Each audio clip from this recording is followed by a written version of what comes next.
Hey everyone, it's Denise Brown. Welcome to Do We Need a POA for Love? Just some context, I began doing a version of this workshop at the request of a client hopefully about 20 years ago. And initially it was love in later life. What does it look like? And then what happens when a caregiving experience starts? And how does that impact a relationship? And then I read an article, and I'll talk a little bit more about the article as we go through the presentation, that made me think, I think we also need to talk about what are the legal ramifications around love in later life. And so that question became this presentation. And I started doing this presentation as a CEU workshop for healthcare professionals probably about 15 years ago. And what was interesting is that this workshop changed conversations they had personally and professionally.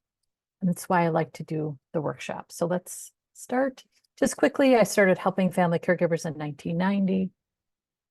And personally, I started helping my dad in 2003. 2004, I helped him for a little over 19 years, helped my mom for 7 years, and they recently both passed. And I had a brother who died unexpectedly in August of 2021.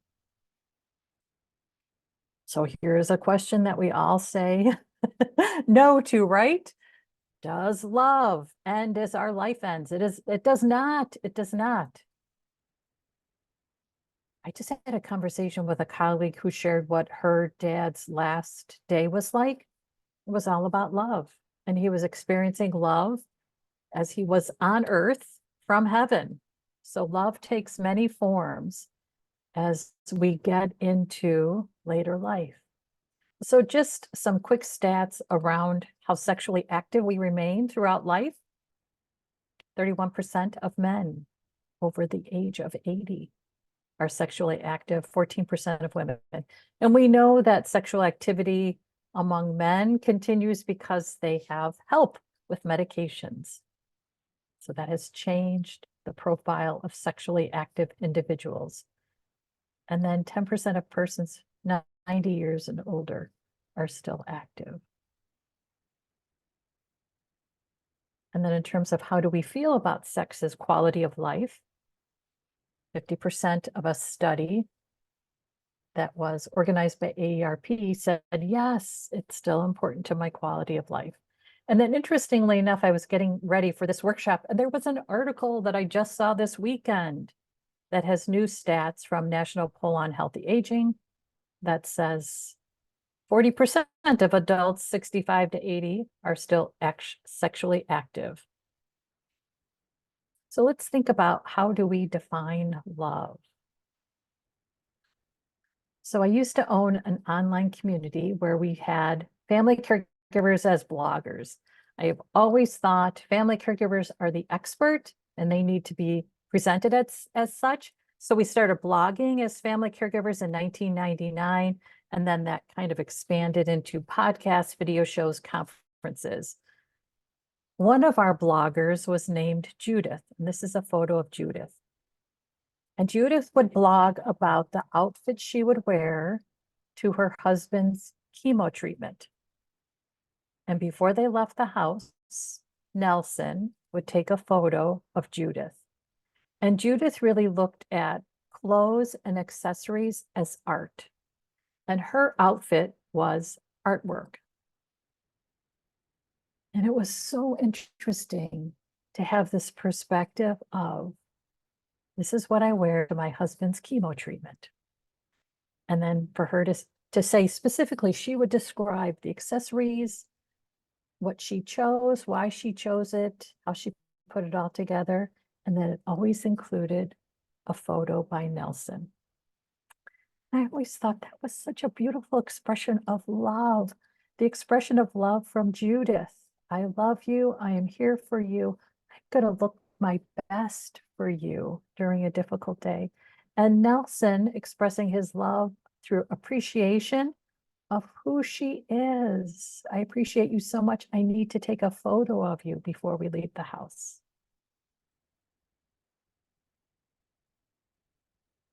Let's think about love when we're young. So that's the photo I think about when we are young, what love looks like.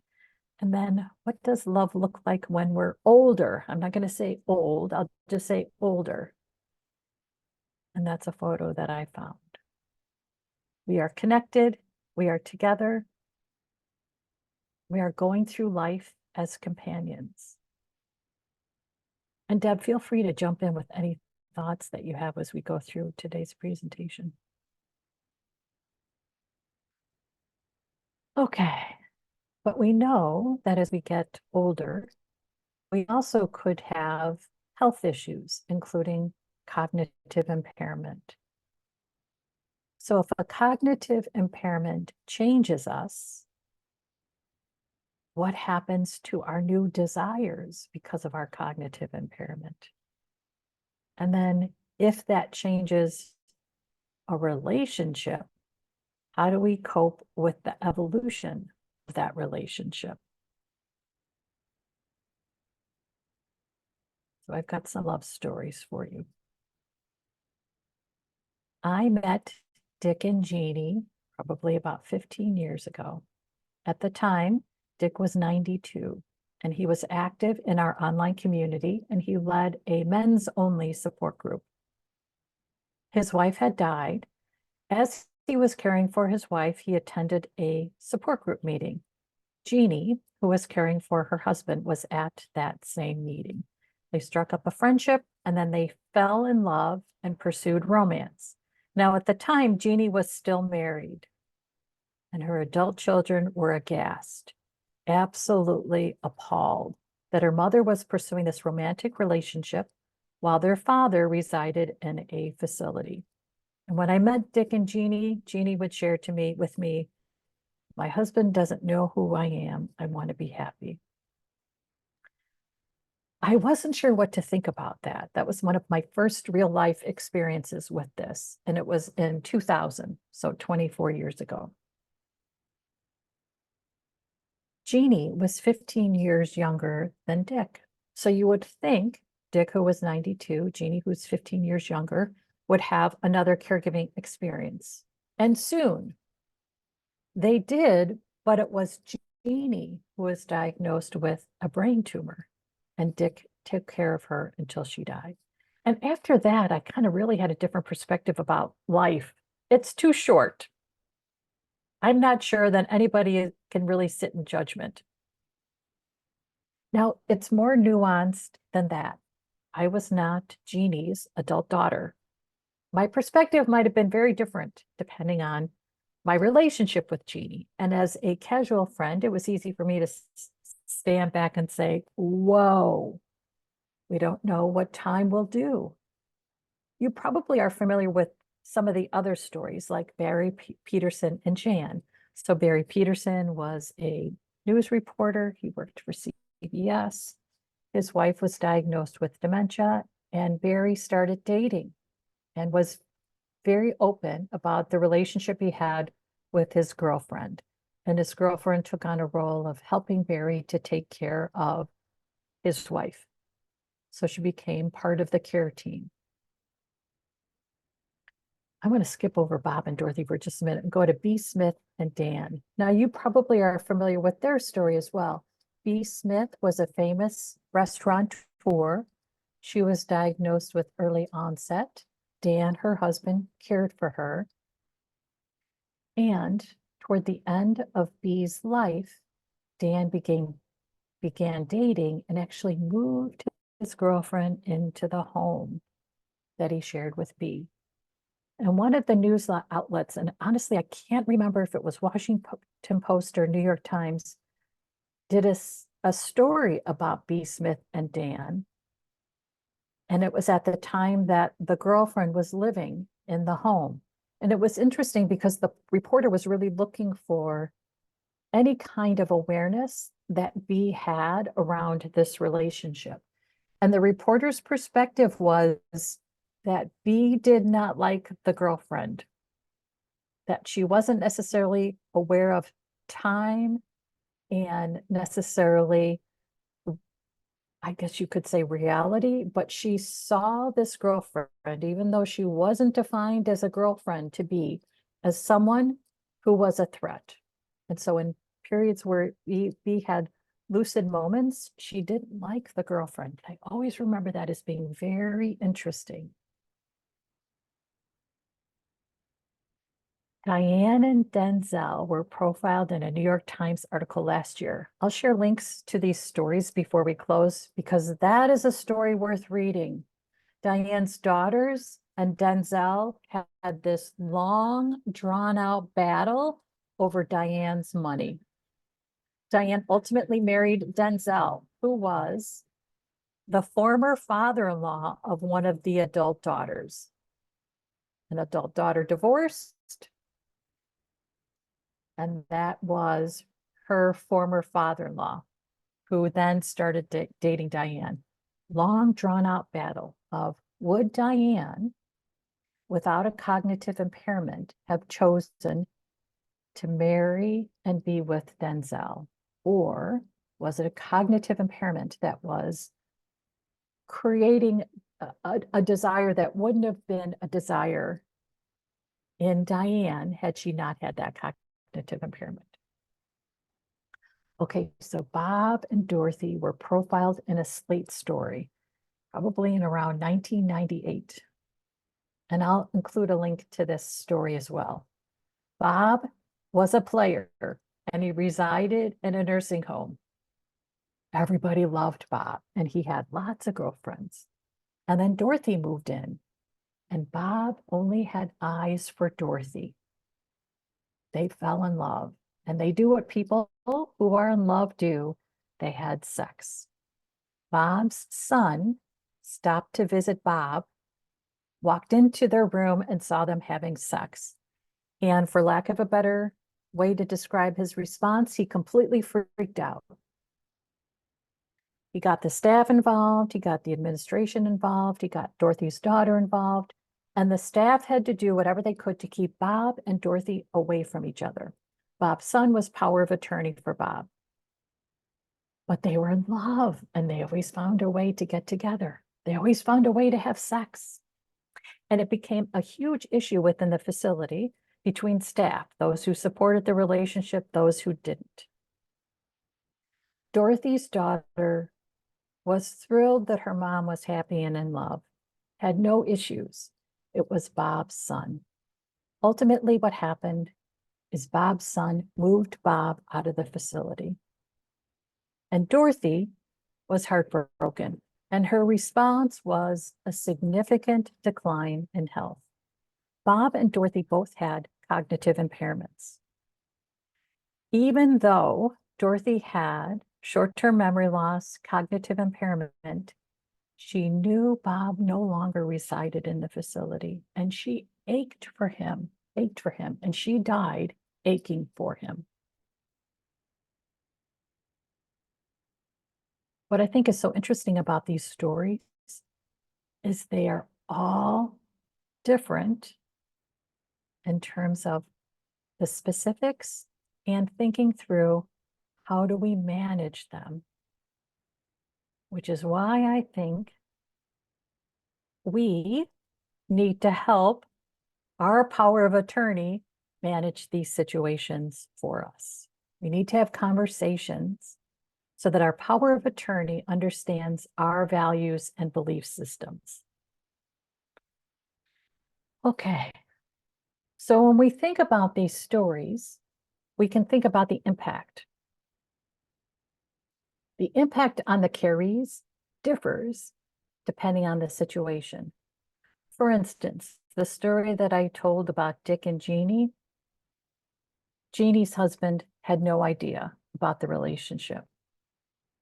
But you could say B. Smith did, and it did not make her happy. It made her quite angry. Now, if we look at Bob and Dorothy, those are both carees.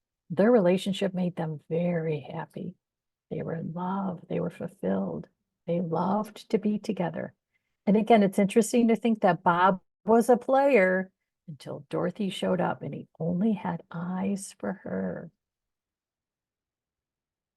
And then think about the family caregivers. So Diane's daughters were distraught over her relationship with Denzel. Diane had a lot of money, Denzel didn't. And the daughters could not actually ever come into clarity around whether Denzel really loved their mom or really loved their mom's money. And because of their concerns over the relationship, it really changed the relationship they had with their mother. Their mother was angry with them, but they could never tell if that was Denzel and his influence over Diane. And then if we think about Bob and Dorothy's adult children, who could also be considered their family caregivers, it was very different depending on Bob's son and Dorothy's daughter. And then think about the staff in the facilities. So for instance, Bob and Dorothy, it completely divided the staff, completely divided the staff. I was thinking about others who might be impacted, and I started thinking about friends. So for instance, Jeannie would still have a circle of friends who knew her as the spouse of her husband, who was this respected judge in their community. What was the impact on the friendships that Jeannie had because of her relationship with Dick? And interestingly enough, Dick and Jean moved in together. They lived in Dick's house, but they pretended they didn't. So they pretended to Jeannie's adult children that they were still residing in separate homes, but they weren't. They were living together. I'm curious, Deb, if you think about any other impact on any other individuals or relationships. No, I think you've covered it. I mean, certainly it happens in communities a lot, and especially memory care communities, because they're living in the same place, having meals together, doing social activities together. If they look anything like the spouse, it's a more likelihood. And it is a problem for staff, and it is a problem for adult children. It really is often. I know a lot of communities actually do some training on this, or I know of communities that do some training on this. And I think that's really good for them to understand how it can happen and the why it can happen. And quite frankly, most of the time they just want it not to happen in the open. Right. And right. If we don't see it, then we don't have to address it. What was interesting Yes. about Bob and Dorothy is they were very public in their affection for each other. So it was impossible to hide it because they were doing things that were blatantly, explicitly in some regard, affectionate. Right. And then it's a gentle guiding, let's go to your room, Right, that's right. How But do I what was handle it? interesting, yes, but what was interesting is depending on the staff, they might instead just separate them, Right. stop the affection. Well, we talk about it in terms of elders, but truthfully, that happens in the disability world as well. Yes, absolutely. Yeah. Absolutely. It's a Absolutely. bigger idea. Not even a problem, but a bigger social thing that happens that we don't ever address. Yep. Because we are built to love and built to express the love. It is what keeps generations coming. I mean, it's part of who we are. It's just part of who we are. So the question becomes then, who decides on consent? The article that I referenced that was in the New York Times last year was fabulous. And that was about Diana Denzel and really did a great job of talking through consent. Really helpful. And one of the experts really positioned this as our then self versus our now self. And what that can mean is, I might say, my mom would have never done that. Her then self would have said, absolutely no. But how do I acknowledge that the then self has evolved into the now self? And then the other piece of it is my mom making a choice because of the disease process or because this is what she wants? And then who are and what are the checks and balances? So unfortunately, staff members in a facility become the checks and balances. And then it also becomes the power of attorney, trying to figure out what's right, what's the consent. And depending on how open the power of attorney could be, it might not even be a conversation or a thought process. Like Bob's son, it was an absolute no, no, no.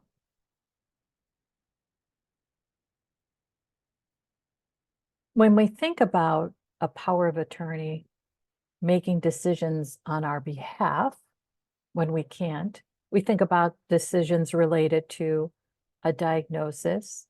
Careful, I think of as how safe are we? So driving issues could be where do we live? And then certainly money. And then it's the control. Who gets a say in the decisions? Who ultimately gets the last word? However, we might be missing the mark if we don't include love, because we know that love is a part of quality of life. If we think about decision-making capacity, then we can look at it based on these 4 bullets. And again, this is from the New York Times article. It was so helpful in terms of really breaking out and breaking down how complicated this situation can be. So we can look to a family member, a caree, someone else, as their ability to understand relevant information, to appreciate the nature of their condition and the risks and benefits, their ability to reason their way to a conclusion, and to communicate their choice. Now, what's interesting about this is I think about Dorothy, who was Bob's girlfriend, who was in love with Bob, who was heartbroken when Bob's son moved him. I would say Dorothy would not be able to meet this criteria as it relates to decision-making capacity. She wouldn't have been able to necessarily understand the nuances of the situation, that Bob's son did not agree with it. Would she have understood her cognitive impairment and her disease process? Would she have been able to reason through to a discussion around her behavior, her love of Bob? And would she be able to communicate that she wanted Bob? She wanted to be in a relationship with him. So what happens when we are moving through life inspired by our innate being, which also might not be a being that is described as being in a position to make decisions? So I think about Dorothy. Her communication around her decision and her choice was that she just could not get enough of him. She loved him. She loved him. Now, the concern was, could she reason her way into consent to be with him? And so how do we know that? How do we know that she consented? And really, I think the evidence only presented itself after her relationship with him ended and she was brokenhearted. So what would be another bullet point to this decision-making capacity description that reflects an innate response to what we want in life?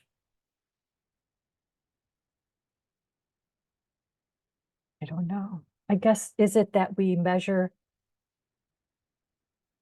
our happiness? If someone appears to be happy, do we take that into account? Do we take into account that they seem to be flourishing in a different way? But that becomes subjective.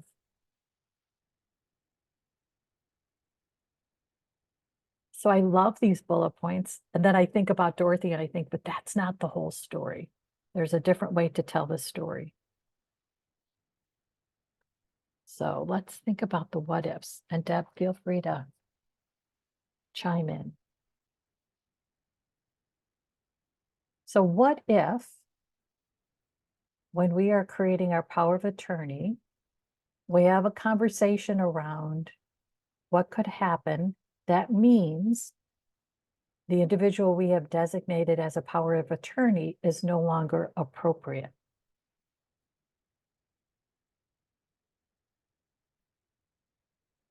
So in the case of Diane and Denzel had Diane remove her daughters as power of attorney and appointed himself as power of attorney. Now, he did this with help from an attorney. He didn't do this on his own. He created a legal document with an attorney. But what if there was a clause in Diane's power of attorney that had been added when it was initially created that said, if there's a change in power of attorney, it must be approved by, and then there were certain individuals that needed to approve any change. And it wouldn't have been Diane's daughters, but it could be some other attorney or some other legal representative that had to review any change before the change happened. I don't know if I've ever heard of a power of attorney including this clause, but you could see how it could help in other situations. For instance, if there is,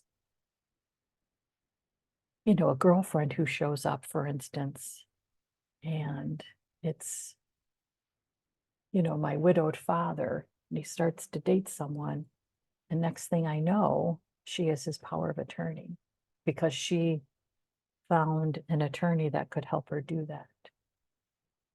I'll take it one step further. I had a call from a woman in New York whose son wound up with this really unscrupulous woman who convinced him to go after guardianship of the grandmother.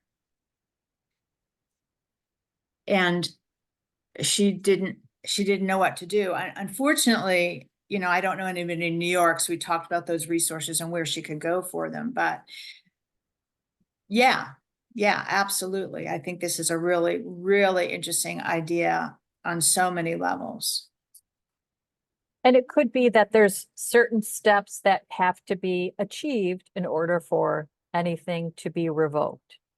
So-and-so must be informed, so-and-so must review, so-and-so, these balloons keep coming up. I know Zoom does these automatic reactions now, and it's never when there really should be balloons flying up. But anyway, so, and the third thing could be that the potential power of attorney is interviewed by certain people. And that way it doesn't just happen. There's a process.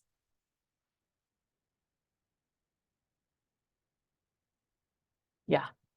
And that way we're always protected because we have these safeguards who are part of the legal document.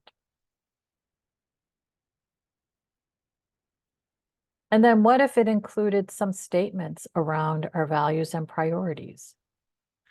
I think about a durable power of attorney giving clear-cut directions around who can make transactions and who can make medical decisions. And then we go into this discussion around medical decisions. So I think about my dad's, and he said, make decisions for me based on my age, other health conditions, and the cost. And then he was very broad in how he defined cost.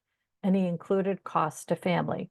And it wasn't the financial cost, it was the emotional cost. And I thought that was really helpful. And it always made me think of that whenever we were thinking about decisions. The next step would be then is to include statements around this is what I value and these are my priorities.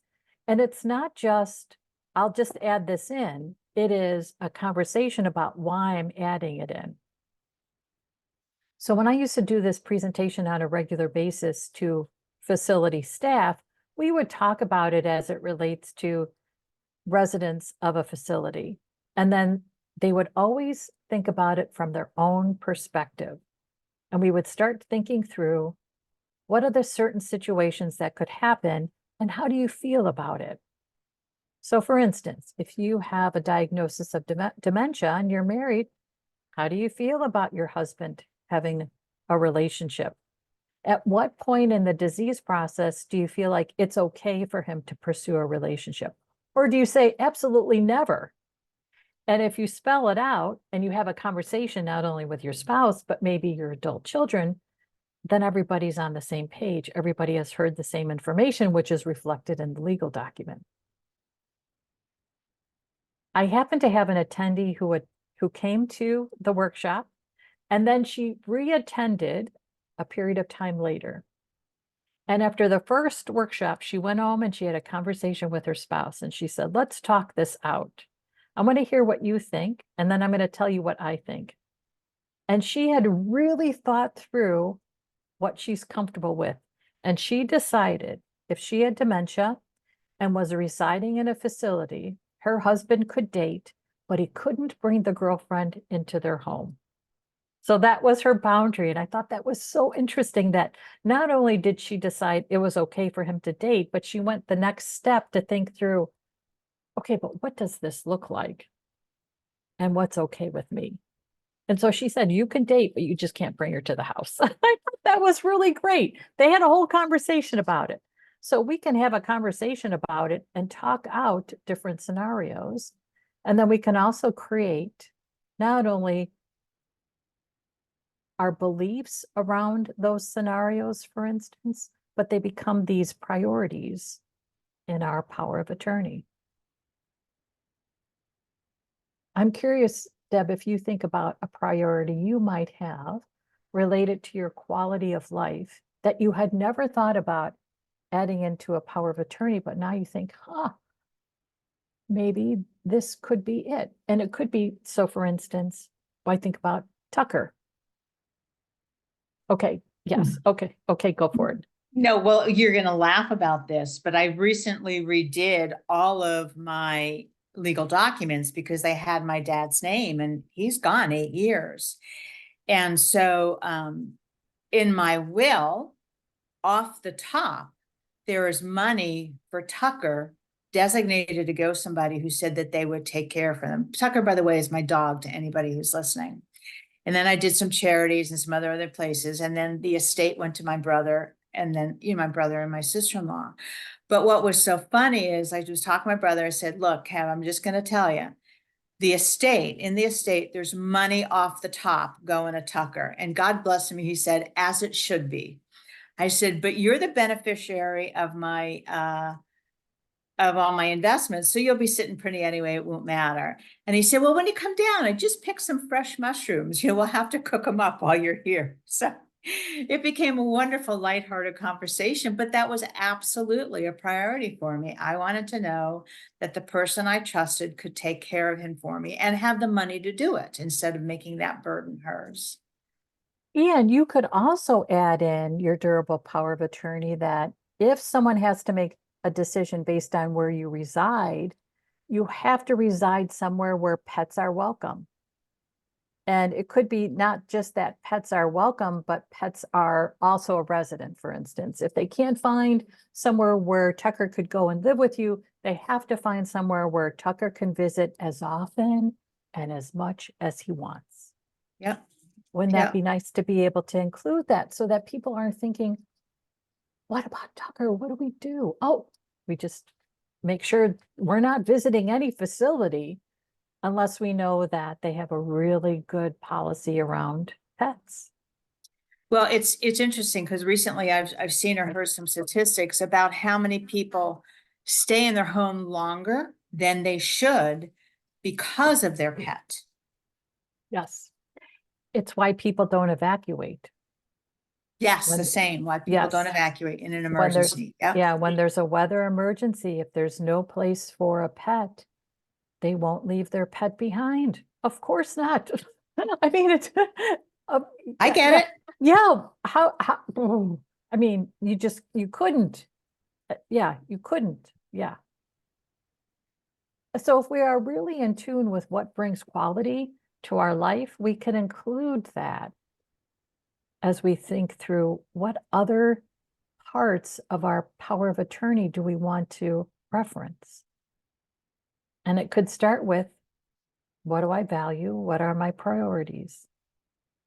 And if you have a priority around, I want to be able to pursue love regardless of my age, then that would be something to include. I am interested in this because once you start to prepare for a workshop, it's always interesting to me who shows up to give you their own personal experience. So I just had another conversation with someone earlier today, a colleague. Her mother died 3 years ago. So she has been updating me about her dad. And her dad had an illness just recently. So I was saying, well, how's your dad doing? And she said he's doing so much better. And his girlfriend has really been instrumental in helping him. And I said, oh my gosh, tell me about that. So they went out on a date 6 months ago, fireworks. She had a health issue, hospitalized. He reached out to her and said, I'm coming to the hospital to take care of you. Stayed with her in the hospital 2 to 3 days and then said, come home with me and I'll take care of you. So she did, and he took care of her. And so they don't necessarily live together, but they are very much in a committed relationship. And I thought that was interesting. And it made me think, how would I respond if my dad I guess I could flip it. Let's say it was my mom who was in the hospital and some man she had just met once on a date said, I'm coming to the hospital and I want you to come home with me. I think I would have said, no. But it's working out. They love the girlfriend, love her, and feel that she has added so much to his quality of life. And the other piece that I wondered about is, in any of our training programs, we talk about the 6 stages and we talk about the emotions that are common in each of the stage. And we talk about the first stage, the expectant caregiver. We're all expectant caregivers. We never know when another caregiving situation will arise. And so we talk about this universal emotion of dread, right? We don't want the next one. And what was interesting about this story is that there was no dread from her father. It was, I'll show up, you come home with me, I will take care of you. And I wondered, and I asked my colleague if she wondered this too, if it's a reflection of the profound purpose and meaning that comes through our caregiving experience, and that he understood that experience to have meaning, which is why he was open to it. I just thought was interesting. And I think about my dad who complained regularly about taking care of my mom. He complained, not to her, but he complained to me all the time, all the time. And after she died, he would say to me, I miss taking care of your mom so much. I miss it. And I never said, this is sometimes I am proud of myself. And in this situation, I am proud of myself because I said, oh, I know how much it meant to you that you could take care of mom. I never said, but these text messages are something completely different. I just said, oh, I miss that too. Just interesting to me, just interesting. So what if our value also includes, I am open to caring again for anyone in my life, including someone I might love in later life, so that I don't have to guess, if this is really a good thing.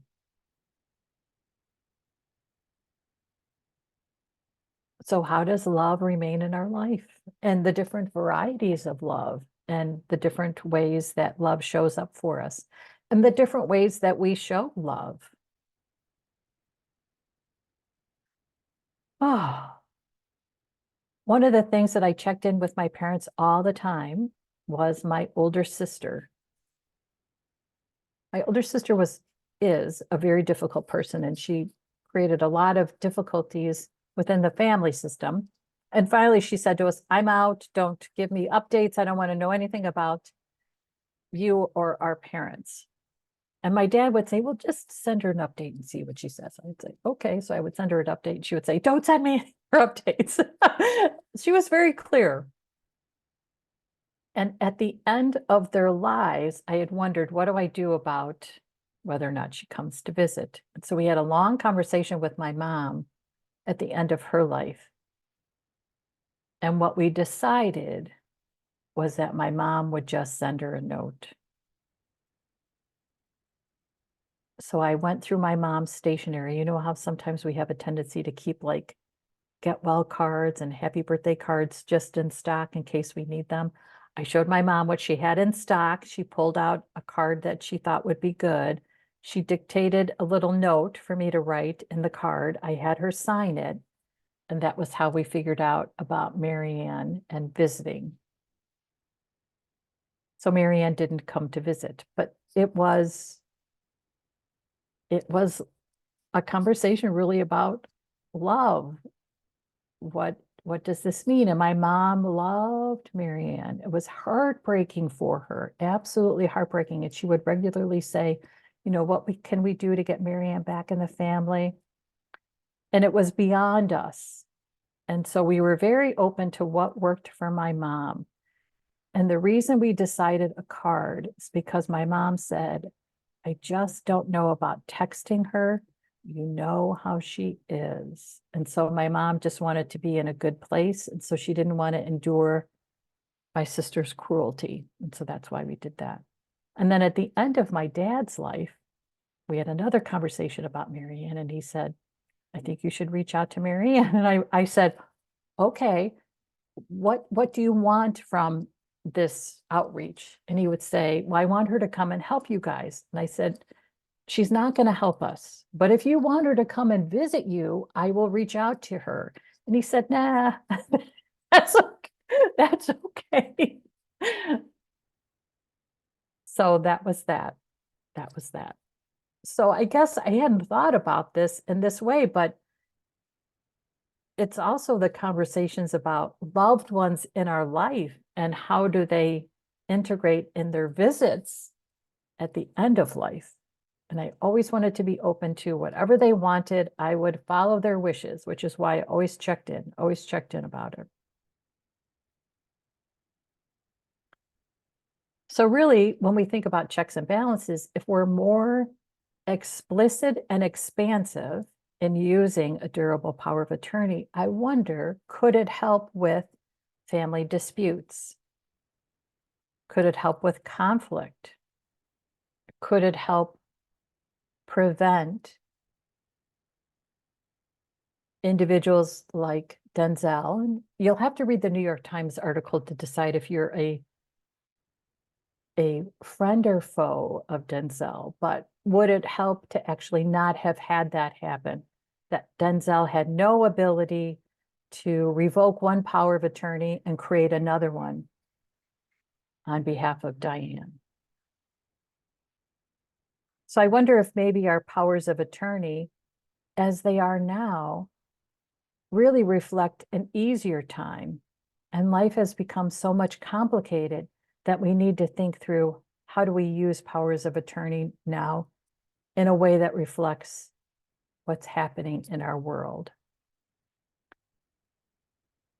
And how do we do it in such a way that we could, which is very difficult to do, predict what could happen without knowing really what could happen? And then here's my last thought. What if we think about actually creating a durable power of attorney like a life skill, and that it is part of curriculum in high school. And if you think, high school's too early, what if it's curriculum freshman year in college? Many parents create a durable power of attorney before their child goes away to school, goes away to college. What if second semester, senior year in high school, that is part of the curriculum to get that child ready for college? And the child starts that conversation with a parent, and then over the summer, the document is created. And if it's a conversation that happens in school among peers, then maybe that's a more effective way to create a tool. And then it becomes this natural conversation. It's not, oh, I dread this conversation. We've been putting off this conversation because it was a conversation that started when someone was 17. It's just, oh, I better update my durable power of attorney. I did it when I was 17. Now I'm 25. Life is different. I've got to make sure to do that. And as part of the course, you're equipped with triggers as to when to update the document. So one of the tools that we use in our certified caregiving consultant program are these caregiving wheels. And so there's a wheel for the love wishes. And a conversation starter like this wheel can help when you're getting together with a spouse or adult children or siblings or friends or colleagues, just to think through, what does dating look like when I'm 80? What do I want dating to look like when I'm 85? What does dating look like after loss? What kind of partner do I hope for my future self?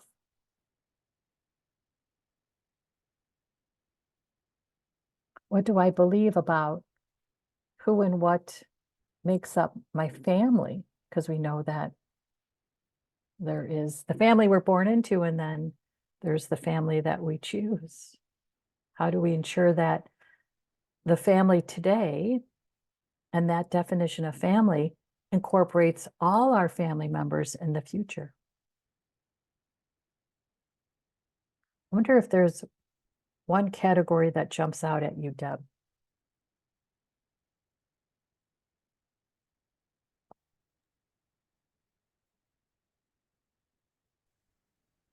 I can't say that there's one category that jumps out, but to your point, we really need to make it so that we look at this over and over again, because your values and your beliefs can change over time, right? As you grow up or whatever, and you never know if there's going to be a disability or whatever. So I can't say any one of them in particular jumps out at me. I think they're all important.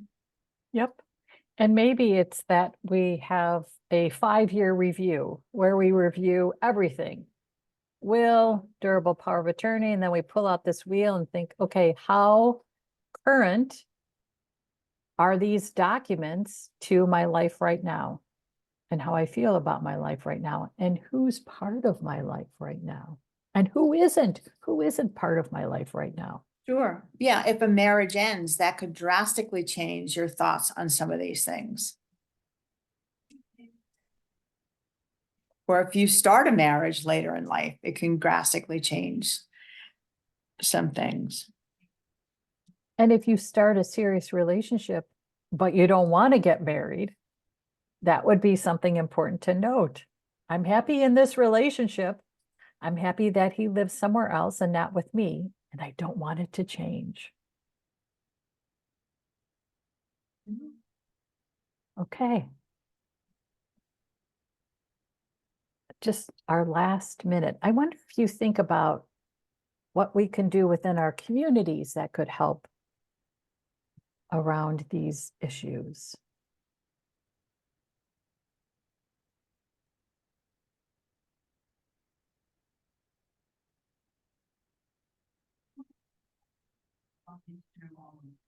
It's so interesting because it's so hard to get people to talk about the POAs that we know of already, you know, the general POA for finances, the advanced directive. I don't know if it's people don't think they need it. It's a difficult subject. They don't want to talk about it, but I do love the idea of integrating this into that. So if you actually get them to think about it, you can say, well, all right, well, what about this? And the other thing that is interesting is there's some really wonderful games around end of life that people can play to draw out what their thoughts are and what they would think of. And this would be another perfect game to create to get people talking about it. I had posted about this workshop on LinkedIn, and a colleague basically said, yeah, this isn't going to work. What you're talking about isn't going to work. And I got her perspective because she was used to conflict, people not wanting to talk about it, denial. And I think we are at a really interesting time in our evolution, in that there are so many who have come out of a caregiving experience who say, I'm doing everything differently so that my other family members, adult children, don't have to go through what I went through. And I think if there is a captive audience ready to think this out and think this through, now's the time. I think, agree. yeah, I think that 15 years ago, maybe it would have been too soon, but there's so many who have completed a caregiving situation, who have gone through something like this, who think there's got to be an easier way. And I think now's the time to just really start to naturally integrate these conversations. Anytime we meet with an attorney, a financial planner,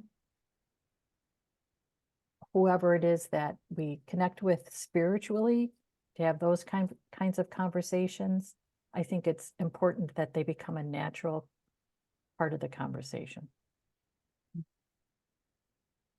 Okay. I think that's it. Thank you, Deb, so much for joining me today. Thank you. Yeah, this was fun. If you're watching the archive and you want to get CEUs, go to the next lesson and you'll be able to complete an evaluation and pay for your CEU. It's one CEU and it's $20.